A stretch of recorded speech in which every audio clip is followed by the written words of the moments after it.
नमस्कार दर्शक बंधु आपण समस्त को ओडिशा तंत्रज्ञान को हार्दिक स्वागत। तंत्र विद्या तंत्र साधना विषय रे लोक केवल कहानी रे सुनिछंती नचेत टीवी मानक देखी किंतु वास्तव रे केमिति करा जाय ताहा के जानि नाहाती। महालक्ष्मी तंत्र उपरे सबुठु बेसी रिसर्च आम गुरुदेव श्री निखिलेश्वरानंद महाराज करथिले। तांको द्वारा प्रदत्त महालक्ष्मी तंत्र एक रु एक बळिकरी प्रभावी। कालीर वीडियो रे मु कहितिल जे मो गवेषणा आ गुरुदेवंकर आशीर्वाद रु महालक्ष्मी तंत्र विषय रे एमिति अनेक किछि कथा साधना प्रयोग मिली जहाकु कले मनीष जेमितिया स्थिति रे थाउना कहीं निश्चित तार अवस्था सुधुरी जीव। मुझे 18टी विद्या विषय रे पूर्व वीडियो रे कहिथिली से विद्यार डिटेल्स विषय रे आज आउ अल्प टिके कहिदेबी। आउ वास्तविक कमलात्मिका महाविद्या बा कमला महाविद्यार सेकेंड लेवल साधना केमती करा जाए ताहा मध्य कहिबी। प्रत्येक कोटिपति लोक कमला महाविद्या साधना करती।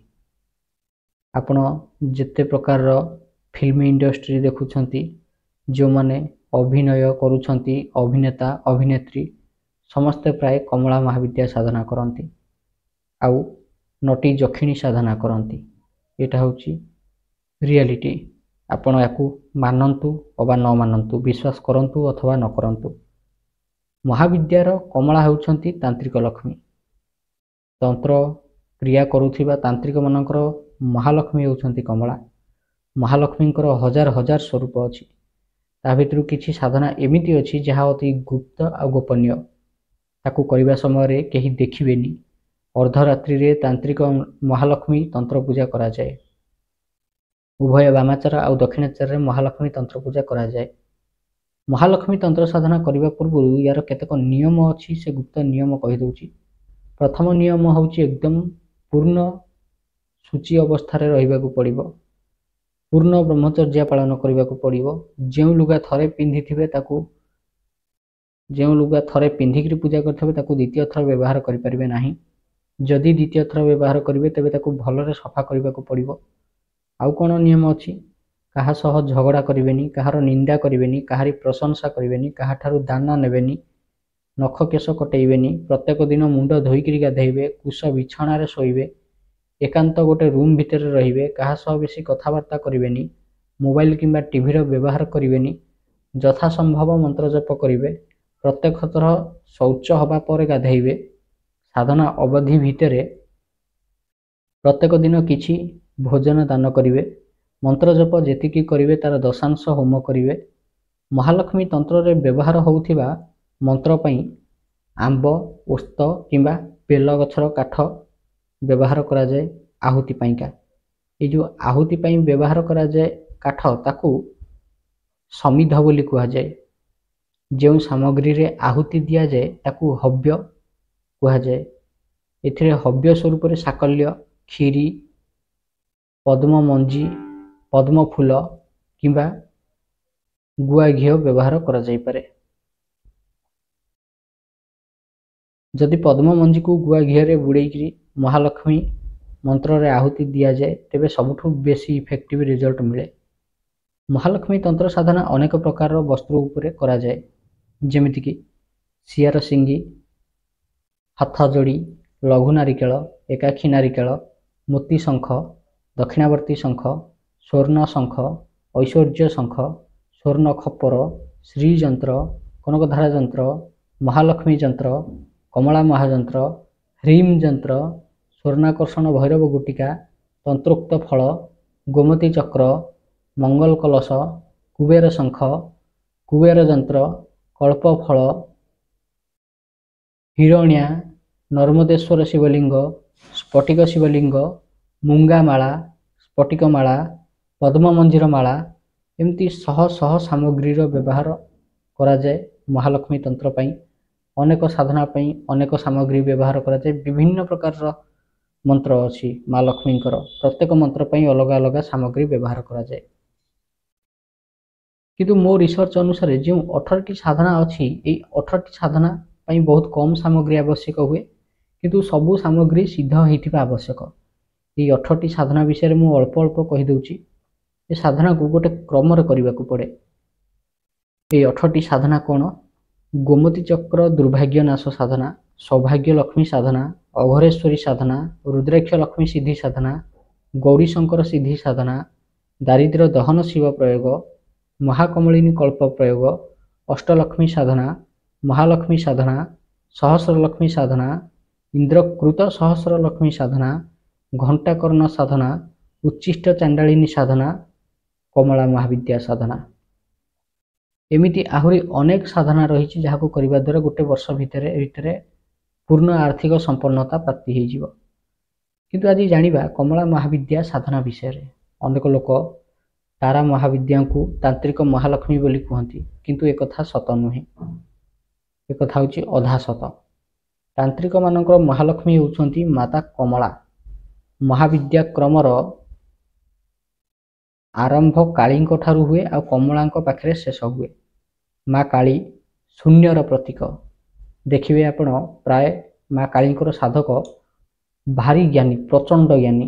ସେମାନଙ୍କର ଜ୍ଞାନର କୌଣସି ସୀମା ନଥାଏ। କେବଳ ଜ୍ଞାନୀ ଯେ ତାହା ନୁହେଁ, ତାଙ୍କ ଭିତରେ ବୈରାଗ୍ୟ ମଧ୍ୟ ସେଇଭଳିଆ ଜାତ ହେଇଥାଏ। ଉଭୟ ବୈରାଗ୍ୟ ଆଉ ଜ୍ଞାନକୁ ପ୍ରାପ୍ତ କରିବା ପାଇଁକା କାଳୀ ସାଧନା କରାଯାଏ। ମଣିଷ ଜନ୍ମ ହୁଏ କେବଳ ଶୂନ୍ୟ ହାତରେ। ମଣିଷ ଖାଲି ହାତରେ ଜନ୍ମ ନିଏ ଆଉ ଖାଲି ହାତରେ ସଂସାରରୁ ବିଦାୟ ନିଏ। କିନ୍ତୁ ମଝିରେ ଯେଉଁ ଯାତ୍ରା, ତାହା ହିଁ ହେଉଛି ମହାମାୟାଙ୍କର ଲୀଳା ଖେଳା। ବାସ୍ତବିକ ମହାମାୟା ଦୁଇଟି ଶକ୍ତିକୁ କୁହାଯାଏ। ବାସ୍ତବିକ ମହାମାୟା ଦୁଇଟି ଶକ୍ତିଙ୍କୁ କୁହାଯାଏ। ଜଣେ ହେଲେ ମା ଦୁର୍ଗା ଆଉ ଜଣେ ହେଲେ ମା ମହାଲକ୍ଷ୍ମୀ। ମଣିଷ ଜୀବନର ଯେଉଁ ଯାତ୍ରା, ତାହା କମଳାରୁ ଆରମ୍ଭ ହୋଇ କାଳୀରେ ଶେଷ ହୁଏ। କାଳୀ କାଳର ପ୍ରତୀକ। ସମୟ ଚକ୍ର ମା କାଳୀଙ୍କ ଜରିଆରେ ହିଁ ଚାଲେ। ଆମେ ଯଦି ଥରେ ଆଖି ଖୋଲି ଦେଖିବା ଏଇ ସଂସାରରେ ଯାହା କିଛି ଅଛି ସେ ସବୁ ମାୟା ଅର୍ଥାତ୍ ଭ୍ରମ। ଆଉ ମାୟା କେବଳ ମହାମାୟା ହିଁ ନିର୍ମାଣ କରିପାରନ୍ତି। ଲୋକ କେବଳ ତାଙ୍କ ପୂଜା ଉପାସନା ଟଙ୍କା ପଇସା ପାଇଁ କରନ୍ତି, ମହାଲକ୍ଷ୍ମୀ ସାଧନା କରନ୍ତି। କିନ୍ତୁ ବାସ୍ତବରେ କ'ଣ କେବଳ ଟଙ୍କା ପଇସା ଭିତରେ ହିଁ ମା ଲକ୍ଷ୍ମୀଙ୍କର ସ୍ୱରୂପ ସୀମିତ? ନାହିଁ। କମଳା ମହାବିଦ୍ୟା ଅତି ଗୋପନୀୟ ବିଦ୍ୟା। ତନ୍ତ୍ର ବେଦଠାରୁ ଭିନ୍ନ ନୁହେଁ, ଏକଥା ମୁଁ ଆଗରୁ କହିସାରିଛି। ତନ୍ତ୍ରଶାସ୍ତ୍ର ତ ଅନେକ ଅଛି, କିନ୍ତୁ ଚାରିଟି ମୁଖ୍ୟ ତନ୍ତ୍ର ଗ୍ରନ୍ଥ ଅଛି। ଗୋଟେ ହେଉଛି ଆଗମ, ଆଉ ଗୋଟେ ହେଉଛି ନିଗମ, ଆଉ ଗୋଟେ ହେଉଛି ଜାମଳ, ଆଉ ଗୋଟେ ହେଉଛି ଡାମର। ଏ ସବୁ ତନ୍ତ୍ର ଗ୍ରନ୍ଥ ଭିତରେ ଆଗମ ତନ୍ତ୍ରଶାସ୍ତ୍ର ହେଉଛି ସର୍ବୋତ୍ତମ, ସର୍ବଶ୍ରେଷ୍ଠ ଆଉ ପରମ କଲ୍ୟାଣକାରୀ। କମଳା ମହାବିଦ୍ୟା ରାଜସିକ ସାଧନା। କେବେ ଯଦି ମହାଲକ୍ଷ୍ମୀଙ୍କର ସ୍ୱରୂପ ଦେଖିବେ, ଏମିତି ଲାଗିବ କି ଇଏ ହିଁ ହେଉଛନ୍ତି ଅସଲ ରାଜାଘର ଠାକୁରାଣୀ। ଏକଦମ ସୁନା ଗହଣାରେ ସୁଶୋଭିତ ହେଇଥିବେ। ପ୍ରତ୍ୟେକ ଅଳଙ୍କାର ଭିତରେ ଅଷ୍ଟରତ୍ନ ଜଡ଼ା ହେଇଥିବ। ସେ ଯେଉଁ ଶାଢ଼ୀ ପିନ୍ଧନ୍ତି ସେଥିରେ ଅନେକ କାରୁକାର୍ଯ୍ୟ ହେଇଥିବ। ତେଜ ମାନେ ଲକ୍ଷେ ସୂର୍ଯ୍ୟଙ୍କର ତେଜ ବି ଫିକା ପଡ଼ିଯିବ ତାଙ୍କ ତେଜ ସାମ୍ନାରେ। ଅଷ୍ଟ ଐଶ୍ୱର୍ଯ୍ୟ ହାତ ଯୋଡ଼ିକିରି ତାଙ୍କ ପାଦ ତଳେ ଠିଆ ହେଇଥିବେ। ନବନିଧି ତାଙ୍କ ଚାରିପାଖେ ବୁଲୁଥିବେ। ବୈକୁଣ୍ଠ ମନ୍ଦିରର ନବରତ୍ନ ଖଚିତ ସିଂହାସନ ଉପରେ ସେ ବସିଥିବେ। ବଡ଼ ବଡ଼ ଅଟ୍ଟାଳିକା ଥବ। ଘର ଏକଦମ ରାଜପ୍ରସାଦ ଭଳିଆ ହେଇଥିବ। ଘରେ ବାସନକୁସନ ଫୁଲ୍ ଥବ। ସେ ଘରକୁ ଅତିଥିମାନଙ୍କର ହାଉଯାଉ ଲାଗିକିରି ରହିଥିବ। ସମସ୍ତେ ଆସିକି ତୃପ୍ତ ହେଇକିରି ଫେରୁଥିବେ। ଏଇ ଯେଉଁ ସବୁ ସିମ୍ପଟମ୍ସ, ଏଗୁଡ଼ିକ ଦର୍ଶାଏ ଯେ ସେ ଘରେ ସ୍ଥାୟୀ ଲକ୍ଷ୍ମୀଙ୍କର ବାସ ହେଇଛି। ପିଲାମାନେ ଆଜ୍ଞାକାରୀ ହେଇଥିବେ, ଭାଇ ବନ୍ଧୁ କୁଟୁମ୍ବ ହସୁଥିବେ, ଘରେ ସୁଖ ଶାନ୍ତି ବିରାଜମାନ କରିଥିବ, ଅତିଥି ତୃପ୍ତ ହେଉଥିବେ, ରାଜ୍ୟରେ ଶାନ୍ତି ଥିବ। ଏଇସବୁ ଯେଉଁ ଲକ୍ଷଣ, ଏହା ହିଁ ତ ହେଉଛି ସ୍ଥାୟୀ ଲକ୍ଷ୍ମୀଙ୍କର ଆଗମନର ଲକ୍ଷଣ। ଅନେକ ତାନ୍ତ୍ରିକ ଅଛନ୍ତି ଯେଉଁମାନେ କାଳୀ, ଷୋଡ଼ଶୀ, ତାରା, ଛିନ୍ନମସ୍ତା, ଅନ୍ୟ ଅନ୍ୟ ସାଧନା ସବୁ କରନ୍ତି। କିନ୍ତୁ କ'ଣ ସେସବୁ ସାଧନା ତାଙ୍କୁ ଫଳିତ ହୁଏ? ଉତ୍ତର ହେଉଛି ହଁ, ହୁଏ, କିନ୍ତୁ ଅଧା ଅଧୁରା। ମହାବିଦ୍ୟା ଭିତରେ ଯେତେ ବି ମହାବିଦ୍ୟା ଅଛନ୍ତି, ତିନୋଟି ମହାବିଦ୍ୟା ହେଉଛନ୍ତି ସିଦ୍ଧ ବିଦ୍ୟା। ଜଣେ ବଗଳାମୁଖୀ, ଜଣେ ମାତଙ୍ଗୀ ଆଉ ଜଣେ କମଳା। ଏ ତିନି ମହାବିଦ୍ୟା ହେଲେ ସିଦ୍ଧ ମହାବିଦ୍ୟା। ଅର୍ଥାତ୍ ଏମାନଙ୍କୁ ସିଦ୍ଧ କରିବାକୁ ପଡ଼େନି। ଏମାନଙ୍କର କ୍ରିୟା ମାଧ୍ୟମରେ ତାନ୍ତ୍ରିକ ପୂଜା କରି ମନ୍ତ୍ର ଜପ କରିବା ମାତ୍ରେ ହିଁ ତାର ପ୍ରଭାବ ଦେଖିବାକୁ ମିଳେ। ଇନ୍ଦ୍ରଦେବ, ଦେବରାଜ ଇନ୍ଦ୍ର ନିଜେ ନିଜ ଭିତରେ ଜଣେ ଋଷି। ସେ ଗୋଟେ ସ୍ତୋତ୍ର ରଚନା କରିଥିଲେ, ତାହା ହେଉଛି ମହାଲକ୍ଷ୍ମୀ ଅଷ୍ଟକମ୍। ସେଥିରେ ଲେଖା ହେଇଛି, ନମସ୍ତେସ୍ତୁ ମହାମାୟେ ଶ୍ରୀପୀଠେ ସୁରପୂଜିତେ ଶଙ୍ଖଚକ୍ର ଗଦା ହସ୍ତେ ମହାଲକ୍ଷ୍ମୀ ନମୋସ୍ତୁତେ। नमस्ते गरुडारूढ़े कोलासुर भयंकरी सर्वपाप हरे देवी महालक्ष्मी नमोस्तुते। पुणी से स्तोत्रर महिमा विषय कौन कहुଯାଇଛି? महालक्ष्म्याष्टकं स्तोत्रम यह पठेत भक्तिमान नरः सर्वसिद्धि मवाप्नोति राज्यम प्राप्नोति सर्वदा। अर्थात यही स्तोत्र को जे प्रत्येक दिन पाठ करे भक्ति सहकारे ताकू सर्व सिद्धि प्राप्ति हुए, राज्य संपदा भूनिधि इत्यादि प्राप्ति हुए। एक काले पठे नित्यम महापाप विनाशनम द्विकालम यह पठे नित्यम धन धान्य समन्वितः त्रिकालम यह पठे नित्यम महाशत्रु विनाशनम महालक्ष्मीर्भवेन नित्यम प्रसन्ना वरदा शुभा। अर्थात इस स्तोत्र को यदि एक संध्यारे पाठ करा जाए तेबे महापाप नष्ट हुए, दुई संध्यारे पाठ कले धन धान्य वृद्धि हुए, त्रिकाल संध्यारे यदि पाठ करा जाए तेबे सर्वशत्रु विनाश हुअन्ति तथा से लोक उपरे महालक्ष्मी सर्वदा प्रसन्न होई अभय वर प्रदान करन्ति। ये जो कथा कहूँ आपण को एक काल दुई काल त्रिकाल संध्या कौन ये आमे सकाळु उठुचे जेतेबेले सूर्योदय समय ताकू एक संध्या कहती, प्रथम संध्या कहती, दिन 12टा समय दुई संध्या अर्थात द्वितीय संध्या कहती, आउ सूर्यास्त समय को त्रिसंध्या अर्थात तृतीय संध्या कह जाए। त्रिसंध्या अर्थात सकाळे 12टा बेले संध्या जी ए स्तोत्र को प्रत्येक दिन पाठ करे ता उपरे महालक्ष्मी सदा सर्वदा प्रसन्न होकर शुभ वरदान प्रदान करती। आपण समस्त को कही कि कमला महाविद्या उपासनार विभिन्न स्तर अच्छी। प्रथम स्तर साधना एकाक्षरी बीज मंत्र द्वारा करा जाए, जहाँकि लघु नारिकेल किंबा तंत्रोक्त नारिकेल उपर करा जाए। द्वितीय स्तर साधना कमला जंत्र उपर करा जाए। महालक्ष्मी साधना अपेक्षा कमला महाविद्या साधना टिके बेसी कठोर, कारण ये साधना एकांतर करा जाए आ गुप्तर करा जाए। बोध हुए एइथिपई अन्य महाविद्या मंत्र समस्ते देदेवे, हेले कमला महाविद्या मंत्र केबे केही देबेनी, कारण ये मंत्र उच्चारण करने द्वारा ही तेज कमिबाकु लगे। साधना कर मना नहीं किंतु गुप्त भाव कर। जदि साधना विषय कहीं जानीदेले तेज भारी असुविधा। ये महाविद्या साधनार प्रथम नियम ही होउची मंत्र गोपन रखिबे। मंत्र को कहा सामने उच्चारण करें कि कहारी को जनइबेनी जे आपण कमला महाविद्या साधना करछंती बोली। या पूर्व मु अघोर लक्ष्मी साधना विषय कही तांकर काम जहाँ यांकर काम भी सैया। कमला शब्दर आक्षरिक अर्थ होउची जे कमल बा पद्म उपरे वास करती। कहीं लोक तो कहती उल्लू हेउची लक्ष्मींकर सवारी बा वाहन, किए कहे गज बा हाथी होउची तांकर वाहन। तेबे से पद्म उपर कहीं बसंती? आमे जेते भी फोटो देखीचे सबुथिरे आमे पद्म उपरे बसीथिबा फोटो कहीं देखु। पद्म हेउची सात्विकतार प्रतीक, गज होउची राजसिकतार प्रतीक, आउ उल्लुक होउची तामसिकतार प्रतीक। कमला महाविद्या साधना स्थायी लक्ष्मी प्राप्ति पई करा जाए। किछि लोकंकर देखिबे जमीबाड़ी धन संपत्ति एते अधिक जे केबे भागबांट हुएनी। तांको घरे प्रवेश कले लगे जमी पुराना जमीदार घर, पुराना बेपारी मानू देखिए से मैंने सब धला रंगर वस्त्र पिंधुथे। तांकर व्यवहार अति उच्च कोटीर थब। पुरुखा महाजन दोकानी सह केबे बसिबे अपूर्व शांति लगे, कारण तांको घरे स्थायी लक्ष्मी अछंती। लक्ष्मी तत्व लक्ष्मी गुण तांको उपासना करने द्वारा ही मिले। जेते भी जमीदार घर लोकों को देखिए तांकर कुंडलीर द्वितीय घरे निश्चित मंगल बसी। जार भी कुंडलीर द्वितीय घरे मंगल बसथिबे आखि बुझिकी आपण ताको कहि परिबे जे तांकर जमीबाड़ी प्रबल थब। लोक मते फोन करती अमुक साधना करी समुक साधना करी, हेले कहीं केबे कहतनी कि कमला महाविद्या साधना करी किंबा लक्ष्मी साधना करी। आज पर्यंत बहुत कम लोक आसी जो मैंने कहते कि निज डेवलपमेंट पर साधना शिखा चाहूँगी। आ जो मैंने कहते कि सेल्फ डेवलपमेंट पर साधना शिखा चाहूँगी मत भारी खुशी लगे, मुझे भारी खुशी हुए। आ जी कहते कि लोकों उन्नति लोक कल्याण साधना करने को चाहूँगी मोर संदेह हुए। କାହିଁକି?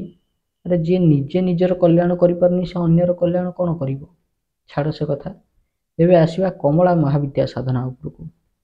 ଆଜି ଯେଉଁ କମଳା ମହାବିଦ୍ୟା ସାଧନା ଦେଉଛି ଏଇଟା ଦ୍ୱିତୀୟ ସ୍ତରର ସାଧନା।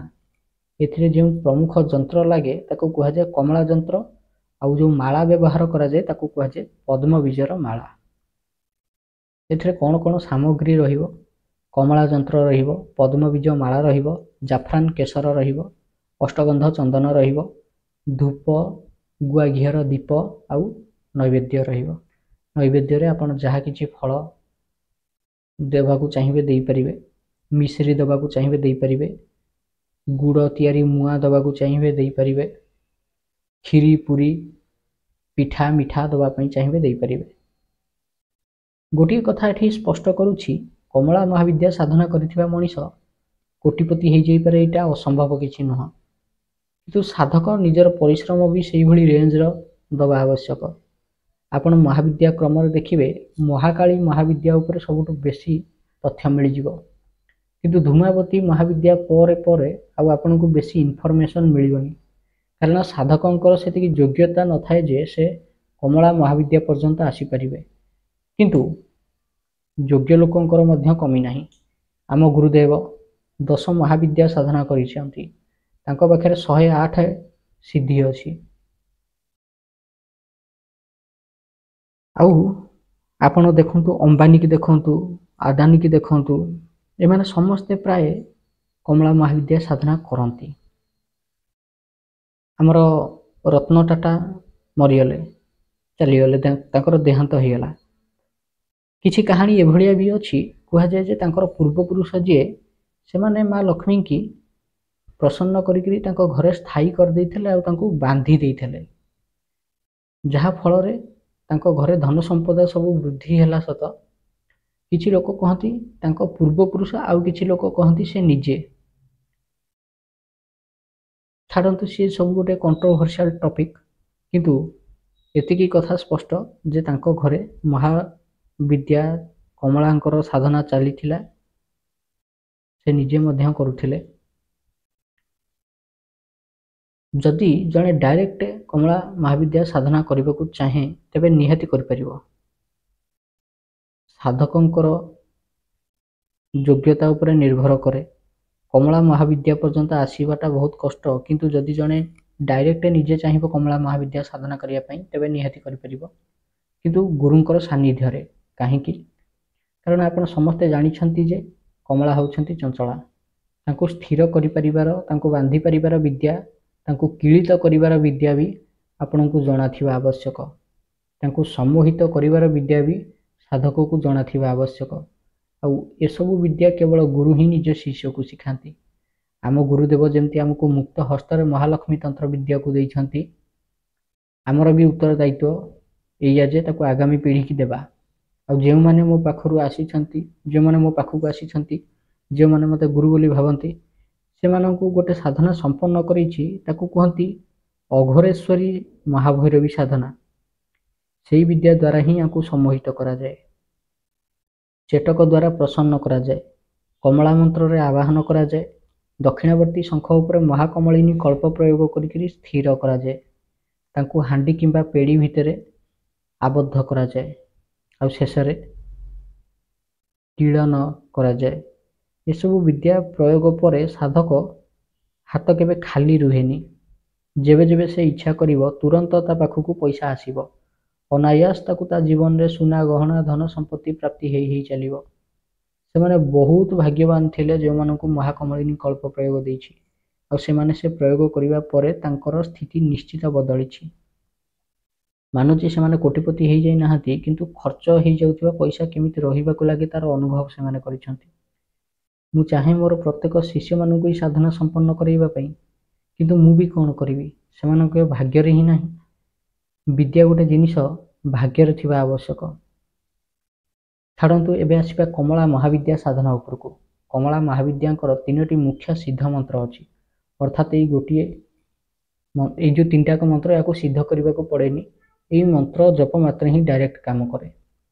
ଗୋଟେ ହେଉଛି କମଳା ଗାୟତ୍ରୀ ମନ୍ତ୍ର, ଦ୍ୱିତୀୟ ହେଉଛି କମଳା ସପ୍ତବିଂଶାତ୍ମକ ମନ୍ତ୍ର, ଆଉ ତୃତୀୟଟା ହେଉଛି सप्ताक्षर मंत्र। यह सप्ताक्षर मंत्र को रमा मंत्र मध्य कहुए। ये तीनोटी मंत्र हूँ सिद्ध मंत्र, या सिद्ध करने आवश्यक नहीं। केवल कमला जंत्र को पंचोपचार पूजा करी जप करने मात्र ही यही मंत्र तार इफेक्ट देखाए। जदि केवे अति अभाव अनटन भितर फसीजे तेबे यही तीन मंत्र भितर जेकोसी गोटे मंत्र अनुष्ठान करने द्वारा ही हो आपणकर कम। ये सब मंत्र को मुझे डिस्क्रिप्शन में देदेवी, कारण माँ लक्ष्मी कौन भी मंत्र उच्चारण करके दि जाए। केवल शिष्य निज गुरु आगे ही मंत्र उच्चारण कर, गुरु निज शिष्य आगे जिते शिष्यत्व दीक्षा दौथे से समय मंत्र उच्चारण करें। ये जो तीनोटी मंत्र देली ये मंत्र 1 लक्ष जपर अनुष्ठान नि जाए। एथिरे धला नचेत लाल रंगर वस्त्र और आसन रहिबो। उत्तर दिग को मुह रहिबो। सामने गोटे खटुली उपरे लाल कपड़ा बिछई ता उपरे कुंकुम रे श्रीम लिखिबे, जहाँ आप श्रृंग बोली कहती। ता उपरे गोटे पुंजी चाउल रखिबे, चाउल उपरे कमला जंत्र रखिबे। ध्यान देवे जंत्र को स्थापित करने पूर्व गंगा जल में पंचामृत स्नान करई धोई देकरी भल आगे पोछिकी स्थापित करेंगे। जंत्रर मझिरे प्रथमे केशर टीका लगेबे, तापर चंदन टीका लगेबे, धूप दीप देखी पूजा करेंगे आ भोग देवे। तापर उपरोक्त जेकोसी मंत्र को जप करें। जदि कहीं विशेष अनुष्ठान करने को चाहे तेबे 1 लक्ष मंत्र जप करने को पड़े। धरिनिय गोटे लोक कहिबो मोर यही वर्षक भितर 1 कोटी टंका दरकार, अर्थात से 1 कोटी टंका को टार्गेट करके साधना करने को चाहिए तेबे 1 लक्ष मंत्र जप निष्ठापूर्वक कर तार दशांश होम, दशांश तर्पण, दशांश मार्जन कर, दशांश ब्राह्मण भोजन दब। तेबे जाई एई साधना रे नैथिबा संकल्प निश्चित पूर्ण हब। नचेत केवल जंत्र पूजा करिक भी मंत्र जप कले निरंतर धन वृद्धि होथब। आगामी वीडियो रे कहबी नेक्स्ट लेवल रो कमला साधना केमती करा जाए। ये 3टा मंत्र आपको डिस्क्रिप्शन में देदेवी। 3टा भितर जेकोसी गोटे मंत्र को आप व्यवहार करें निजर क्षमता अनुसार। 3टा मंत्र सिद्ध मंत्र। तेबे आज भिडियोटी एतिकी। आशा करुच्ची आपको भिडियोटी भल लगी। जदि भिडियोटी भल लगी ये भिडियो देखापी आपण आम चैनल ओडिशा तंत्र ज्ञान को सब्सक्राइब करंतु। धन्यवाद।